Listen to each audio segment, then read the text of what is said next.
নিলাম তো। এবার ওই গাড়ির চাবি কোথায় রাখো? নিয়েছিস? নিয়েছি তো, এবার রাখ, খুঁজে পাচ্ছি না।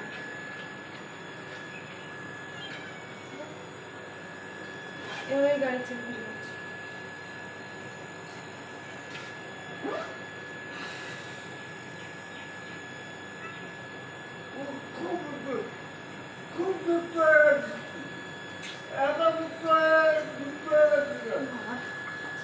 দেখলে তো কিরকম ড্রিঙ্ক করে এসছে, কাজে কি করে রাখছে আমি তো মানে মাথায় আনতে পারছি না। আর এত টাকা কোথা থেকে দিচ্ছে যে ও মদ খেয়েই যাচ্ছে, মদ খেয়েই যাচ্ছে।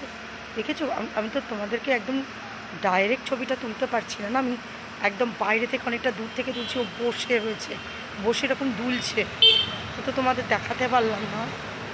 হ্যাঁ মানে ভাবো, দিনের পর দিন মদ খায়, তারপরে আবার দুদিন কাজে যায় আবার মদ খায়, আর টাকাও পায়। আমি মানে কোনো রকম মানে এটার কোনো ইয়ে খুঁজে পাচ্ছি না, যেটা কি করে সম্ভব, এটা কি করে সম্ভব বলো তো। আমার মেয়ের কতটা কষ্ট হয় জানো।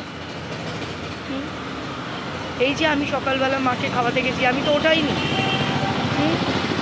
সকালবেলা তো দীপ্তি পটি থেকে বেরোলো, মানে ভালো বেরোলো, তুমি মাকে ডাইপার্সটা চেঞ্জ করে দিয়ে যেতে পারি না? সেই বেলায় আমার মেয়ে যখন বাচ্চাদেরকে খাওয়াতে যায় দুপুরবেলা, তখন গিয়ে মা নাইটি চেঞ্জ করা, মাকে ডাইপার্স চেঞ্জ করা, তো এইগুলো সবই আমার মেয়ে করবে। তারপর আবার যখন বলবো তখনও লোকের গায়ে লাগবে, তখনও গায়ে লাগবে।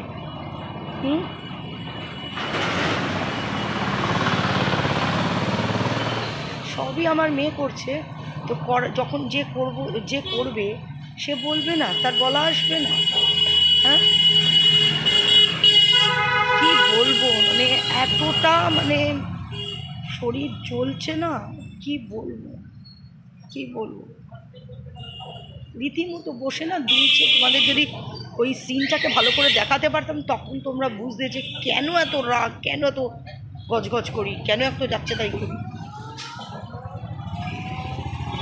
আমাদের জায়গায় যে কেউ থাকলে, তোমরা যে কেউ থাকলে এর থেকে বেশি, মানে আমি যেটা করছি তার থেকে বেশি করতে।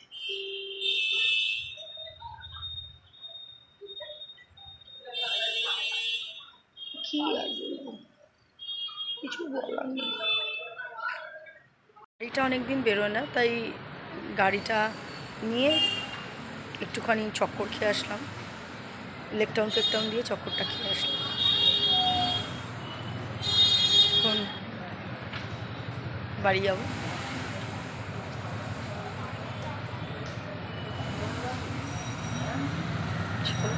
বাচ্চাদের জন্য মিষ্টি নেবো একটু, ওরা খুব আশা করে, আমরা বেরোলে ওরা আশা করে যে আমরা মিষ্টি আনবো।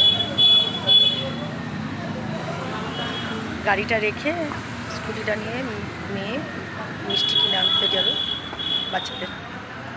টাকার উপরেই বসে